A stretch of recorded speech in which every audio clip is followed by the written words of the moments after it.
અરવલ્લી જિલ્લાના બાયડ તાલુકાના અરજણવાવ ગામે ચૂંટણીનો બહિષ્કાર કરવામાં આવ્યો છે। નગરપાલિકાની ડમ્પિંગ સાઇટના વિરોધમાં મતદાન બહિષ્કાર કરવામાં આવ્યો છે। ગામમાં અત્યાર સુધી એક પણ વ્યક્તિએ મતદાન કર્યું નથી। તંત્ર દ્વારા છેલ્લે સુધી સમજાવવાના પ્રયાસ હાથ ધરવામાં આવ્યા છતાં ગ્રામજનો તેની માંગ ઉપર અડગ રહ્યા છે અને ચૂંટણીનો બહિષ્કાર કરી રહ્યા છે। બામણિયા, મારું નામ બામણિયા દિનેશભાઈ બાલુજી, ગામ અણદાપુર।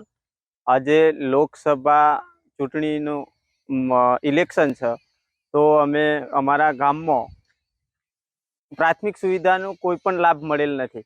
પાણી નથી, રોડ રસ્તા નથી, આરોગ્યની સેવાઓ નથી। અમે વારંવાર અધિકારીઓને રજૂઆત કરી, પરંતુ કોઈ પણ નિકાલ નહીં આવતો। અમે આજે 1.5-2 કલાક થયા પણ એક પણ મત નાખ્યો નથી અને નાખવાના પણ નથી, કારણ કે અમે વારંવાર રજૂઆતો કરી પણ અધિકારીઓ અહીં જોવા પણ આવતા નથી। ચૂંટણીનો બહિષ્કાર કર્યો છે, શું કહે છે?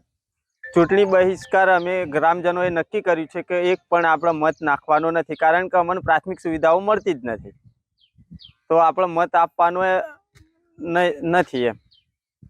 જયદીપ ભાટિયા, દિવ્યાંગ ન્યૂઝ, અરવલ્લી।